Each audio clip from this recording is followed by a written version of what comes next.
Hello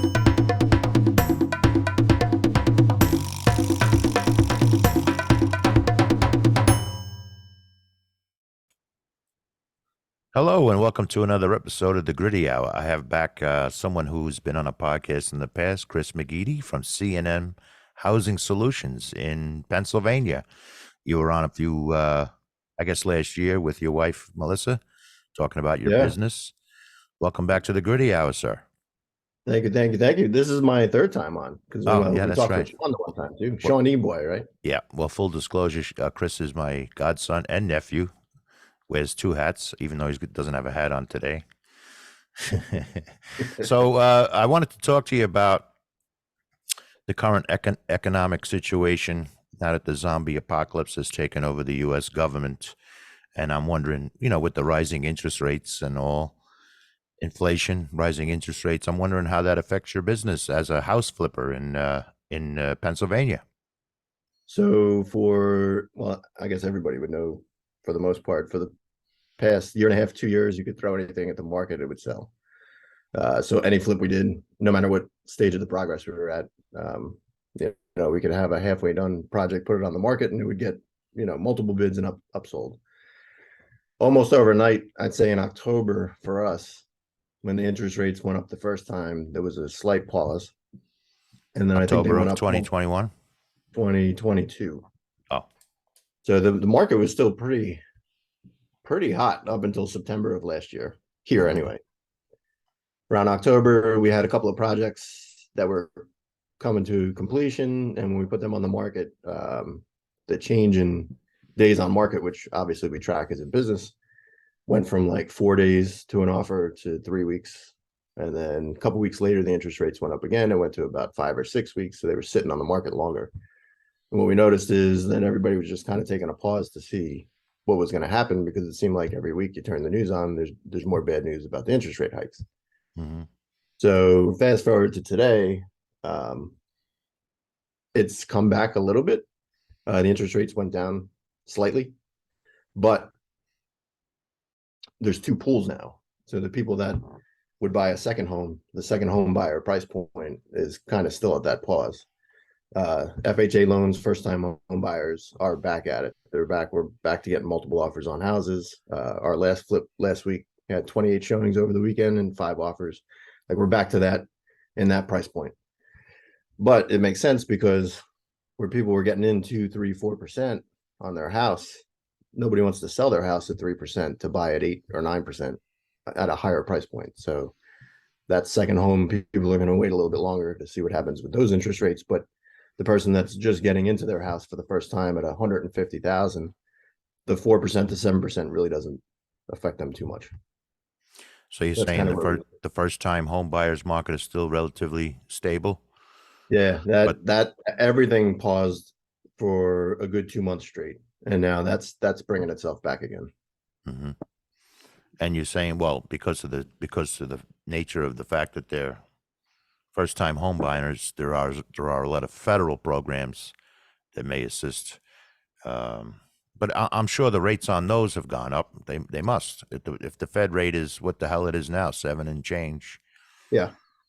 I mean, Well, that's my point. last March was like 3.25% or something. Mm-hmm.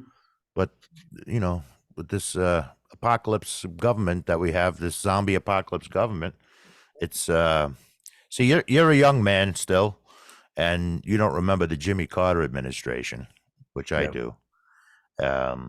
They had a thing called the misery index. I believe it was inflation rate and the interest rate combined. It was like 20 something percent. They called it the misery index. So our current president should thank Jimmy Carter, because without Jimmy Carter, you can't call the current president the worst president ever. Well, But he's trying. you get what you vote for in this country, but it falls on deaf ears when I say that. So, Well, unfortunately, I disagree with that comment. I don't think you get what you vote for. well, yeah, well, that's the other thing. I was having this conversation yesterday. They have these false flags they throw out there. You're a conspiracy theorist if you think it was all legit. You know, Yeah. yeah.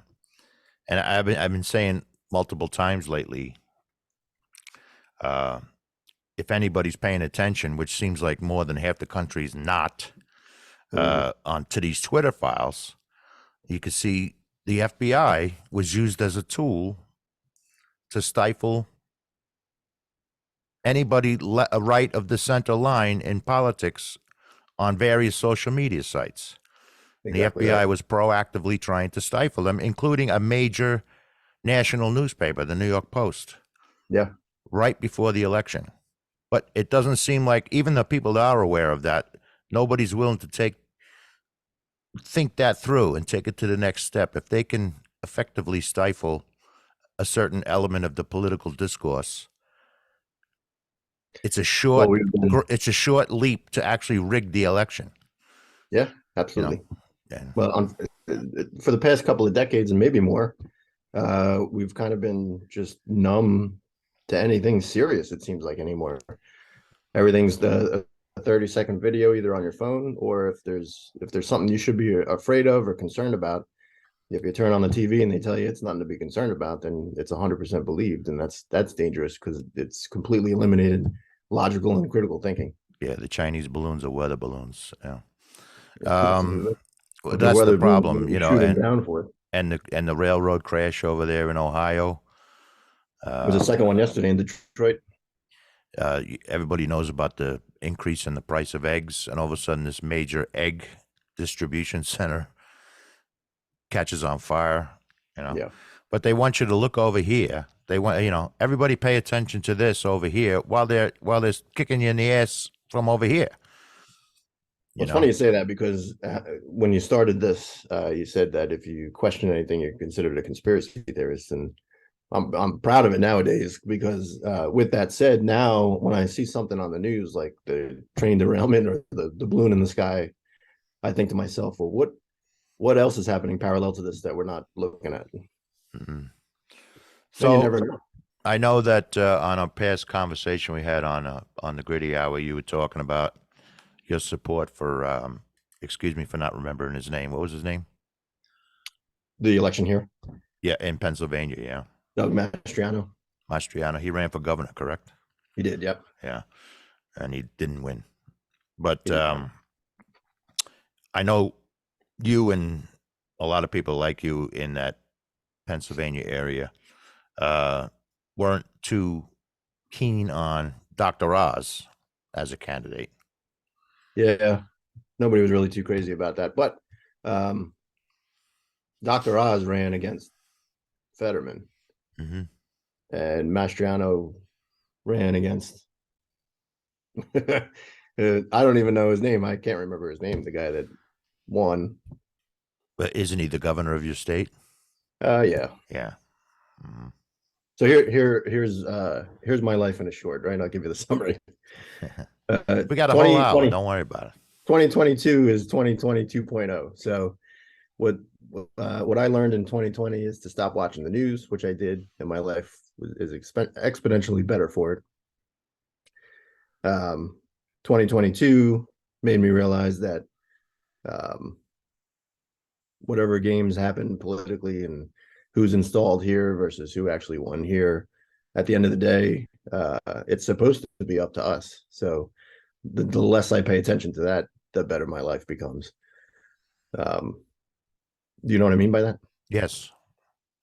I've been saying for a long time, um, when you come to the realization that the Democratic Party and the Republican Party are the same party, things start to make a little bit more sense about what the hell's going on.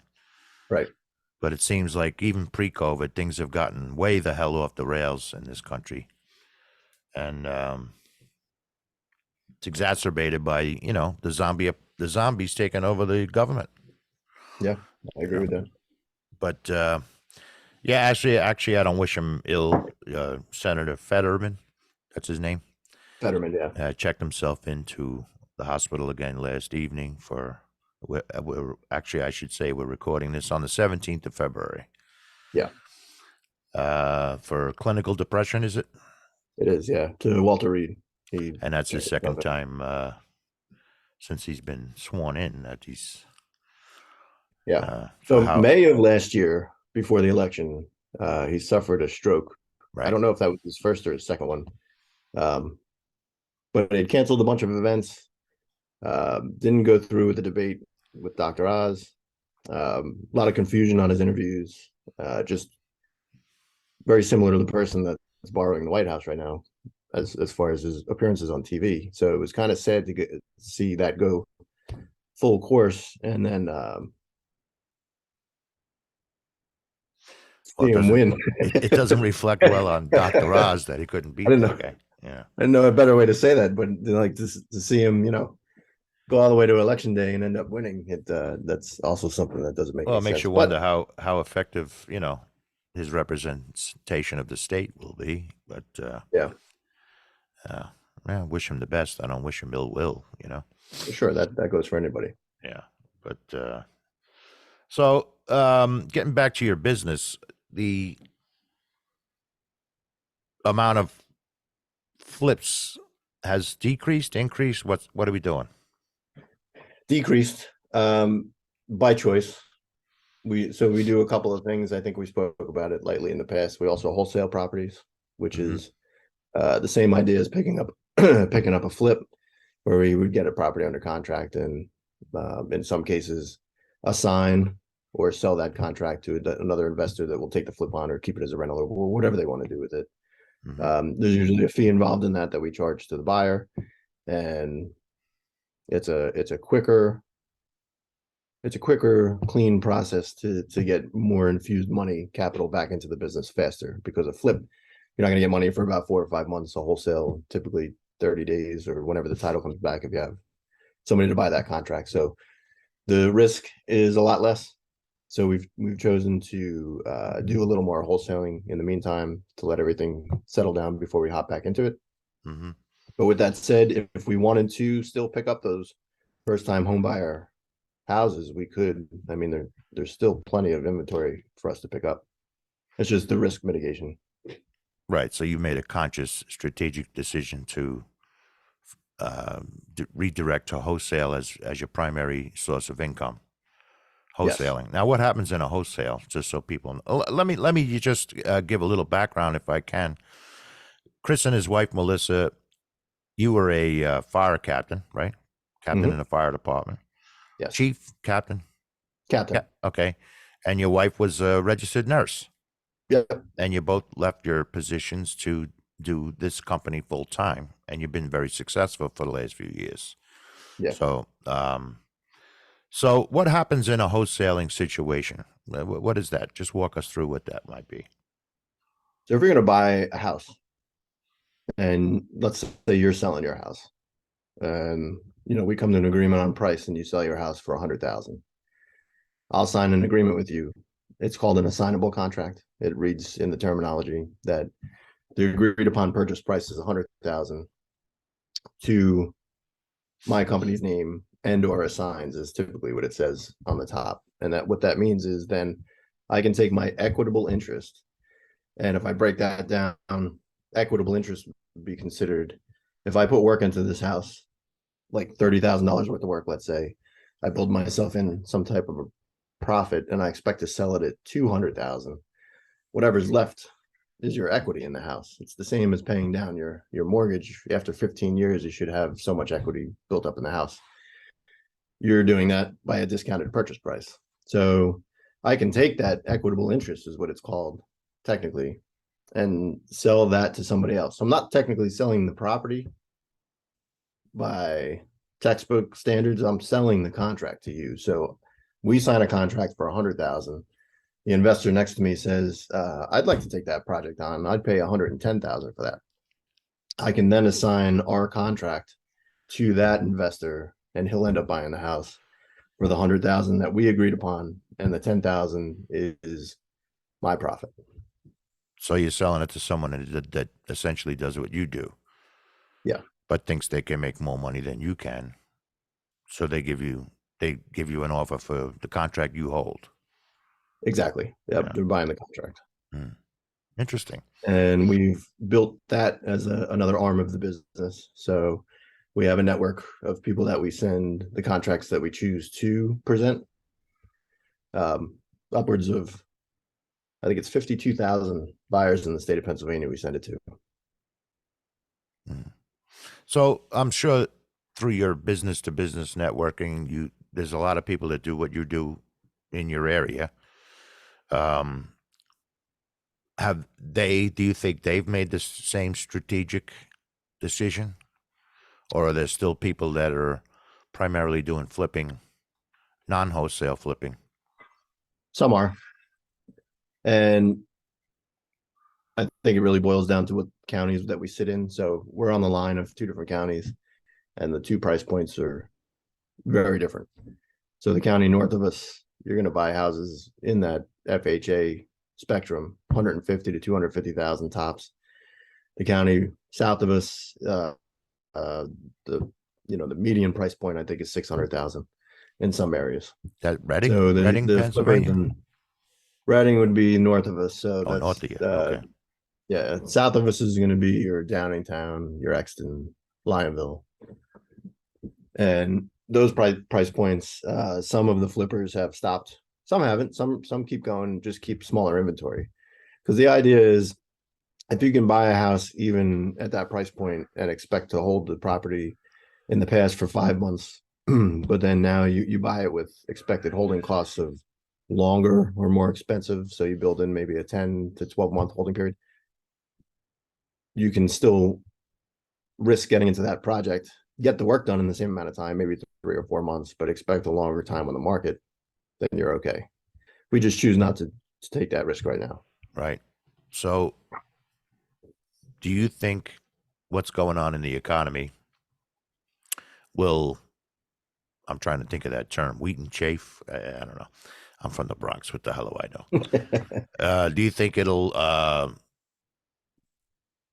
push some of your people in your industry out of the industry? It has already. Yeah. Some of the newer investors that just got into it in the past 6 to 8 months, because they saw how hot the market was, they learned the business, they get into it. Some dropped, maybe not forever, maybe they're waiting it out too. But I'd say competition wise, it's less. It's noticeably less. So, but those are the people generally the people that have dropped out of the industry, are the people generally that didn't have a chance to build up a reserve, so to speak. Right. Yeah. And sometimes you think they dropped out, but really maybe they just have 5 projects that they're stuck with right now, and they're just not buying anything until they can offload the inventory Mm-hmm. Well, in you some had cases. mentioned the other day to me um, some of the creative things you do with some of the properties that aren't uh, being flipped at the rate they were. How long has he been president? 3.5 years ago, 2.5 years ago. Um, if you want to explain some creative alternatives to actually selling them. Yeah, exactly. So I should explain first how we purchase the properties is we leverage private money in most cases, 9 times out of 10. So what that means is somebody's loaning us cash to buy the house for a healthy interest rate to be paid back to them. And it's kind of partnering with somebody on the project. So we do the work, they put the money to it, everybody wins in the end. So with that said, there's a monthly interest payment that's due to that investor, whether it be every month or deferred to the end of the project. It's still racking up interest payments as the projects go on and not sold. That, for every day you have their money out, you're paying something for it. So the one project we got into and put on the market in the end of September, I believe it was right when everything stopped Mm-hmm. in this price point, especially. It was a 375 sale, I think it was. So when we put it on the market, the last house we had put on the market, it was the same story. It's been the past 2 years, multiple showings, multiple offers. This one just kind of stalled, and we sat for about 6 weeks with this house on the market, and 6 weeks is a month and a half's worth of interest payments now, with a vacant house, no work being done to it because it's done. We just don't have a buyer lined up. So after 2.5 months, we were getting close to the holidays. We decided to take the listing down, buy some furniture, furnish the house, and turn it into an Airbnb, because the rates in that area that we could pull for Airbnb would cover our interest payment for as long as we had to hold the house, which worked to our benefit. It was almost a break even, which we were happy with. We Airbnb'd it for 2 months, what are we at now? February, 2 months straight, covered the interest payments for those 2 months. And then now, like I said, the market's coming back, bounced back just a little bit. Our agent got a call from another agent that had seen the house a couple months prior and asked why it was off the market. It hadn't sold yet. They noticed and their client was still interested in it. So we let them walk the house in between Airbnb visits. A second time, they made an offer at our asking price, and then we took it off of Airbnb, sold the house. We settled on that last week. Still made a profit on it, but that was the pivot that we made so that we didn't have to keep racking up our interest payments while the market was stalled. I see. So that's do you have a lot on the market that isn't moving, or? We did, not anymore. I think we have one left that's still in an area that's kind of stalled out. Let's see, that one we sold last week, the one I just told the story about, and then we had a property that was supposed to have been listed last year, but well, I can tell that story if you want. It's Hit it. an interesting story. Hmm. We ended up just going under contract with that one last week as well. We should close on that in 3 weeks. But the way this story goes is we went to go see this house in August, I believe it was, and it was in good condition. It was a house that had previously been rehabbed. It was market ready. The problem was it had tenants inside that weren't paying, and the seller didn't want to deal with the non-paying tenants. So they called us. They wanted a cash offer. And then most of the time we will negotiate something with the seller. Either they have to make notice to the tenant to evict, or in this case, he didn't get along with the tenant. They didn't, at this point, they weren't answering their phone calls anymore. So I said, we'll buy it. We'll close on the property. We'll make notice. We have a process that we go through for evictions, and then we'll just take on that responsibility. It's something that we can offer the seller that they don't have to worry about. So we did close on the property, and actually reached out to this particular seller and said, look, I'm the owner of the property now. Want to introduce myself. This is my intention with the property. It's not going to be a rental, but I know you've been living here for a bit. If you have the means to buy it, I'll sell it to you, and then we don't have to go through any of this. Oh, you reached out to the tenant. To the tenant. Okay. So he applied through a referral. I sent him a broker, and he applied for the mortgage, and it looked like he was going to get approved. Credit was good. I think the finances were okay, and for some reason he just didn't follow through with the whole process. So I gave a deadline.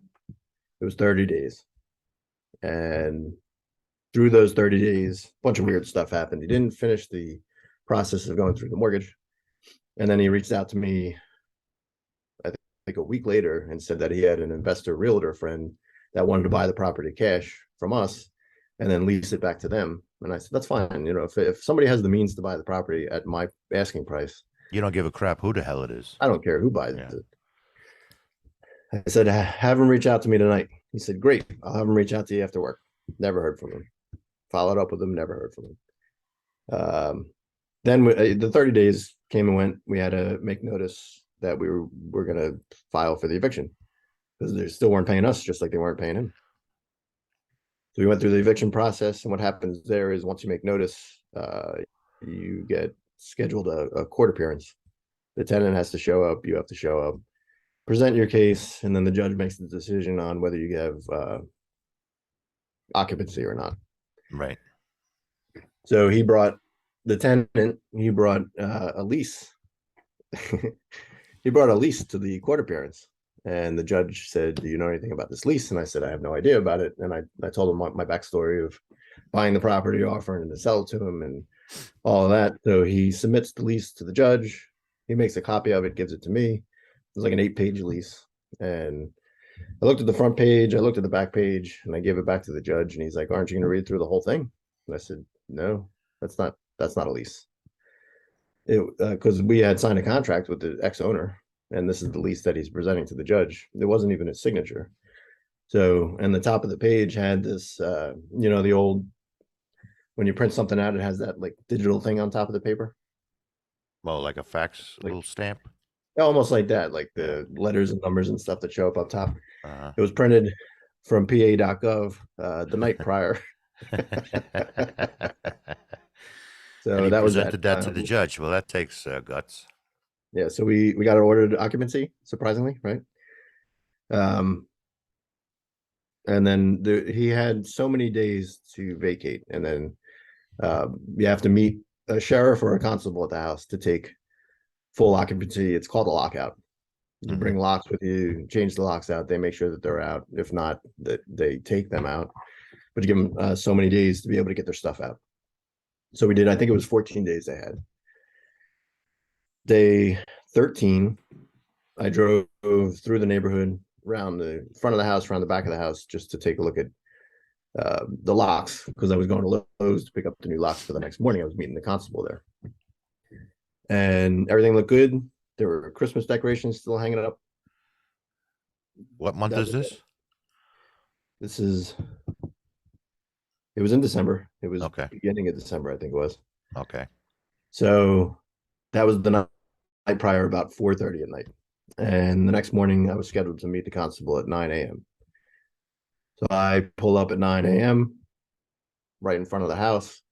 And before I get out of the car, I notice the front door has no deadbolt or handle. There's just two holes to the inside of the house. I said, Hmm. this is great. So all in a night or 2 nights, he completely wiped this house out. Like I said, this was a marketable. We had pictures scheduled the next day, and we were going to list it 2 days later. Hmm. The floors were ripped up, countertops in the kitchen was ripped off, backsplash was gone. He ripped the smoke detectors off, the thermostat out, cut all the wires in the house, took the toilets, took the sinks, ripped the fireplace out of the wall, the upstairs, ripped the shower out, vanities were all messed up, tiles, carpets, windows, everything. He completely demolished this house. This was a market ready house that looked like it was the first day of demo. Wow. So that This is after not paying rent for how long? 6 months or so, Well. because I know it was at least 4 months prior to us buying the house. Hmm. And 2 months into us buying it, we had never supplied a lease because it wasn't our intention to have it as a rental. Did you ever have words with the new tenant, this tenant, after you bought the thing from the old owner? Yeah, he was the one I was talking to about the mortgage, and his friend wanting to buy it, and Well, I mean, I know you discussed this, but did you ever come to an anger moment with this guy? never. Hmm. No, I mean he did call once when we made the original notice, and he said that it was wrong for us to make notice, but I said, I gave you 30 days, and you don't seem to be playing the same game I am, so I have to do it. But that was it. That was the only conversation we had. Yeah. But it wasn't a feisty one. It was just a normal discourse. Yeah, I Hmm. find in a lot of cases people don't have feisty conversations with me. Hmm. Well, you're not, you're not exactly diminutive, Yeah, but, so you had to start from scratch, start from and scratch. This is the one. you're stuck with this house. You were ready, you were anticipating after he vacates, putting it right on the market as a market ready asset. Yep, that's it. Yeah. And then you had to start from scratch. That's called a speed bump, my friend. It is. Life has many of those. Well, But here's the thing. If we want a nice little ending to this story, is that we were gonna put it on the market. I forget what price we were gonna put it out at. It doesn't matter. What ended up happening is our project, because it was cosmetic. It's in an HOA. A lot of the outside stuff is taken care of by the HOA, so we had to worry about all the inside stuff. he actually But what took the kitchens. He took everything, including the kitchen sink. exactly that. Unbelievable. So we ended up putting about 15,000 into the house. We put it back together and I got to give credit to Mel and her contractors on this one because she coordinates the project management side. They put this house back together in like 4.5 days. Wow. Your It was wife handles that aspect of your business. Yeah. yeah, about 15 grand we put into it, and then we listed it a little bit higher than we would have before because it was actually in better condition, ironically, than before he had ruined it, and we got an offer of 15,000 over asking. So we still made out where we thought we would have been 3 months ago. Mm. Getting back to the uh, way the economy is presently, do you have to take it on the chin on some properties? Have you sold at a loss? We have one now that we're going to sell at a loss. We're just trying to figure out where we want to take the loss. Meaning what? So it's been stuck on the market. It has some septic issues that we need to remedy. There's about 3 weeks from now, we're going to have a test to see what kind of a septic system we can put into there. So it's either going to be that we foot the bill for the septic and then put it on the market like normal, or we may just choose to sell it at a discount and give a credit for the septic. So we either put the money out up front, or we take it out of our proceeds later if there are any Right. left, or But we bring money to the table. that's not an economic. The reason behind that is not economic, right? It's not structurally sound, if you will, with the septic Yeah. being You mean, do we questionable. have anything stuck for economic No, reasons? I mean, it's not on the market. It's not stuck on the market because of the current economy. Oh, I got you. No, no, Yeah. no. We don't have any of those. The only one we did was that Airbnb, but that's since sold. Hmm. Do you And think? that was in a higher price point. Do you think your idea of, first of all, whose idea was that? You or your wife's? For the Airbnb. Yeah.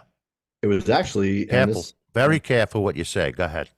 no, this is good, because this is an important thing for anybody that would be listening, that's interested in even getting into this type of business, Uh-huh. or would partner with a lender for any means Hmm. outside of a bank. This is why we call it a partnership. You have to be open, honest. The communication always has to be there with your lender, good or bad. Like the one we just sold, I told you, the tenant destroyed. That lender was expecting his money back in a month and a half. That wasn't going to happen. But I called him and I said, "This is the situation. We're going to take care of it." And that's enough to build enough trust, to keep going. And as opposed to cutting somebody off, they start worrying, like, "Oh my God, am I ever going to get my money back?" So, with that said, with the property we turned into an Airbnb, it was stuck on the market. So I reached out to the lender and I said, "We're really having trouble with this one. Do you have money in any other projects from any other companies that are experiencing the same thing?" He said, "Yeah, it's just, this is the way the market's going. But, we get into this, there's a certain level of risk, and he's a seasoned investor, so he gets it." So he said, "Some of my clients are turning their flips into Airbnbs to cover their overhead monthly until a buyer comes along." And it was 100% his idea, but I thought it was phenomenal. I said, "That's a great idea. We can do this, and we can have this set up on Airbnb in 2 weeks." So we got to work the next day shopping around for furniture. I think we furnished this place. Some of it was hand me down, some of it was free. We put Facebook messages out that said we need to furnish this place ASAP. Who can help us out? We furnished the place for $1,200, top to bottom. Wow. And we had it on Airbnb, and I think we were getting about somewhere around 3,000 a month Hmm. So but you from. had no problem. Uh, like where was the area? What was the general area? It's outside of Reading, so it's southwest of Reading, which is about 15 minutes north of us. So, but Um, I'm just curious, how do you market that, and how did it get booked so quickly? so you have the obvious things, or what you think is the obvious things for Airbnbs. Like, I would think you want to be near stadiums, you want to be near places where people go to see shows. But opening up an Airbnb, you don't even realize, like, the simple reasons people travel to different places. Most of our bookings were for funerals. We had no idea, but our house was like 2.5 miles from the nearest cemetery and funeral home. So we had plenty of people coming in for 3 or 4 day stints because they were going to a family funeral, and they had a family of five. It was a big house, I and it see. was better Yeah. than staying at a hotel. Yeah, it doesn't have to be near a tourist attraction to be Yeah, bookable. yeah, which Yeah. completely changed our mindset when shopping for Airbnbs, because it's not the only one we have. But I always just thought of it as, you have to buy near a tourist attraction. Yeah. So turning lemons into lemonade, just invented a new aspect to your business. You want to do some more of that in the future? Absolutely. Yeah. Well, I Even in know. the tourist areas, I still think a great Airbnb market would be Florida, because year round you have stuff going on. If it's not Yeah. Well, the professional, it's last spring time you training. and your wife were on the podcast, you discussed maybe expanding into Florida. Um, it was a different economy then, even though it was only a year ago. But Yeah. you still pursuing that venture? Maybe in the future we stopped. Hmm. That's one of the We things just that are putting on hold till. yeah. No, we pivoted like we spoke about before. We pivoted a little bit here locally, and we're just gonna kind of ride with the wholesales now locally because it's doing pretty well for us. Hmm. I'm surprised that there's still like, so if you sell it to someone else that's in your industry as a wholesale, that guy is doing the retail, right? Not all the time. Wholesaling, we joke about it and we say it's recession proof. Everybody needs somewhere to live. Hmm. So if the housing market is horrible, people rent. So then our buyer turns into landlords. It's not always an end user. So he might be doing the same thing you're doing, looking for ideas to cover that monthly nut while you're waiting for the market to turn around. Yeah. Yeah. So Hmm. as flips decrease, landlords start buying rental properties. But as a Uh-huh. wholesaler, you're selling the property at a discount. It doesn't matter who buys it. Hmm. Didn't several years ago you had some? I don't know if this is the right label for it, but Section 8 properties. Yeah. We just sold our last one a couple weeks ago. Yeah. And what Yeah, it made you? comes with a bad connotation, but we like Section 8. Um, Well, the the government puts it obvious right in your thing, bank, direct deposit right to your bank every month, right? well, that's the thing is the obvious thing is it's guaranteed money every month. And with Hmm. the Section 8 properties through 2020, 2021, where a lot of landlords were taking a bunch of hits because people were out of work, they weren't able to pay their rents. They were Right. protected because you couldn't evict them. We still got the deposit on the first of every month. Right. And honestly, you have to have an annual inspection from Section 8 for them to continue their vouchers. And the Section 8 inspection seems to be a little more stringent than the local city inspections. So they always kept a good property. Our Section 8 properties were our best ones. Hmm. And the tenants were kept the properties in good condition. Yeah, because if either we didn't keep up with the property up to their inspection standards or the tenant, they could lose the voucher altogether. So they have an impetus to, Yeah, you know, don't sweep it under the rug. right. They'll Sweep it find out the door. it. Yeah. Well, that's interesting. So, um, in a downturn and in a crisis, you've realized some other opportunities that you might bring forward when the market does turn around, which is Yeah, another 2.5 years, or at least a year and a half. unfortunately. Yeah. Um,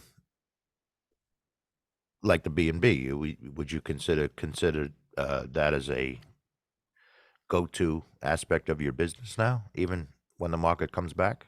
Yeah, I think if we had the opportunity to buy more Airbnbs, one, we've proven to ourselves that you can fill it even in non-sports areas, Is non-stadium that more areas. labor intensive? It can be. You build in. Did you ever buy anything from Airbnb or rent from them? No. So the way it works is similar to getting a hotel room. When you get a hotel room, it's $100 a night.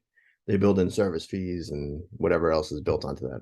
Hmm. The service fee through Airbnb, part of that is a cleaning fee. So you could choose to hire out so somebody can go clean the place every time somebody leaves, change the linens, do the wash. Right. Which In could our be case, we multiple were doing times a this. week. Yeah, it could be Hmm. depending on the stays. In our case, we were trying to limit the amount of expense we had because we were trying to cover our interest payments. So we chose to take that on. So every time somebody left, it was usually Mel driving up there to clean the place. She'd bring the linens home, we'd wash them at home and bring it back up there. So if we were to build it more into the business, we would hire that out. Hmm. But the labor intensive, I guess it could be if you had your own Airbnb and you didn't have the resources that we do. But if anything goes wrong, if we had any people staying there and they said, well, there was a leak here or something happened here, we would just send one of our contractors up and take care of it just as we would a flip. Hmm. Have you done anything outside the state of Pennsylvania? Yeah, we did New Jersey. We also did a wholesale in Florida. I had just from branding, we put our business out everywhere, and Facebook is Mhm. one of those platforms that we use. And I had somebody that I went to high school with, as a matter of fact, reach out based on one of our Facebook posts, and it was a, a house that had previously had a house fire. She had gotten the insurance money from it, and since built another house, but she had this half burned down house, and she was getting letters from the township and needing her to do something with it. She didn't have the money to fix it up or really upkeep it because they had an HOA and they're pretty strict there. So we were able to land an end buyer for her from Pennsylvania down there in Florida. Signed a contract with her, wholesaled it to an investor down there, and made a good bit of money on that. But it's still linked back to PA. Yeah, Without disclosing too much, within a couple of weeks after this podcast airs, you'll be doing in the great state of New York. yeah, And yeah. That'll be yep, our fourth state. wow, a notch in your belt. Yeah.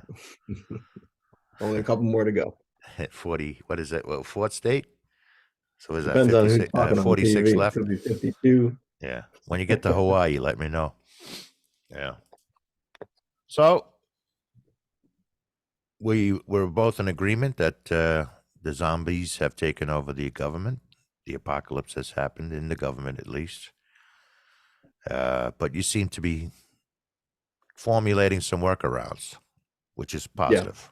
Yeah. my most important message to your millions of fans are Millions. Yeah. shut the TV off. Your life would be much better for it. Yeah. And drop out of the both political parties. What's the Yeah, future for your friend Mr. Mastriano? I don't know. He's kind of kept quiet since the election. I have spoken to him twice. Did he win? Did he lose by a landslide, or was it a close?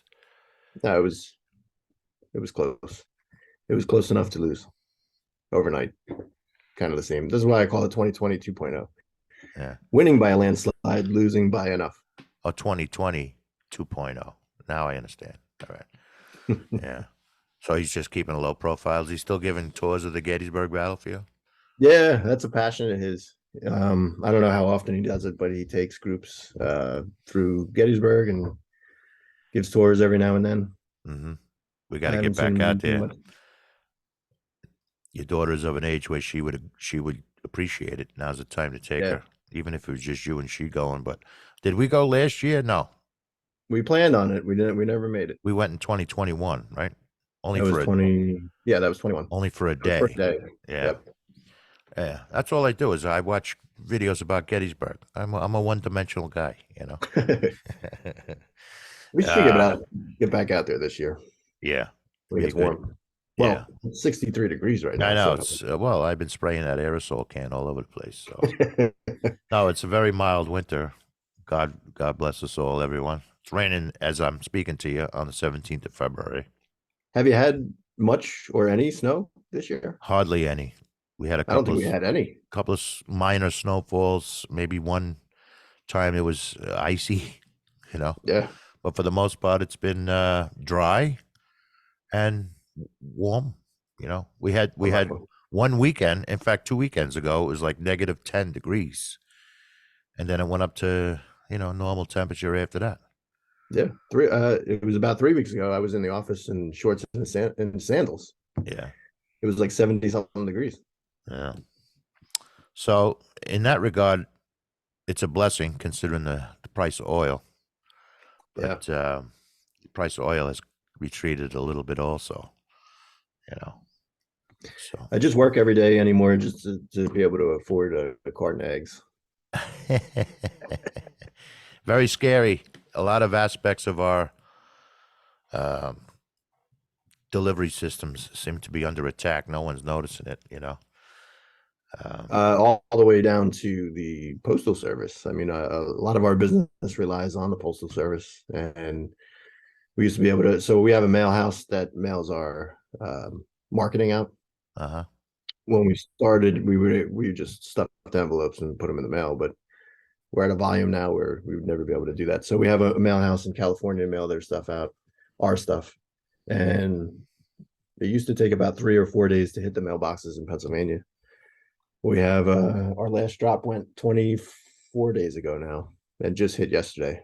So the delay in the mail's still there in some spots. Yeah. I Well, mean, that's a big last year it seemed like poultry, not poultry, but meat processing plants were, um, some of them caught fire mysteriously. Uh, almost 20 of them. Now, a couple of weeks ago, an egg distribution center, chicken eggs Yeah. caught fire. No one's paying attention to it, you know? And look at these Yep. balloons. Let's look at these balloons for a couple of weeks while we're getting kicked in the ass by some other shit, you know? It That's what seems it is. like They're it all all distractions. seems, yeah, yeah, yeah, just crazy. So it was nice to talk to you again. Yes, thank you for having me Well, on. This is I'm the gonna be, trifecta. I'm going to be for the first time a customer of CNM Housing Solutions soon. Ah, yes. Yes, and I am your uncle, so and your godfather, so don't be tagging on points, all right? If I do, I'll blame it on Mel. All right. Well, I appreciate you coming on. I appreciate that you still identify as a man, and good luck to you going forward. And Don't assume anything. That's not it's not even funny, that crap. right. But anyway, sir, I hope you have a good day. It's early in the morning. As what time is it? 4:30 in the morning. Yeah, it feels like it. I Yeah, think it's almost 11. I gotta go out and get my second cup of coffee, and we'll see you further on up. Actually, we'll talk to you very soon. Yes, that sounds good. Thanks again. All right. Thank you, Chris.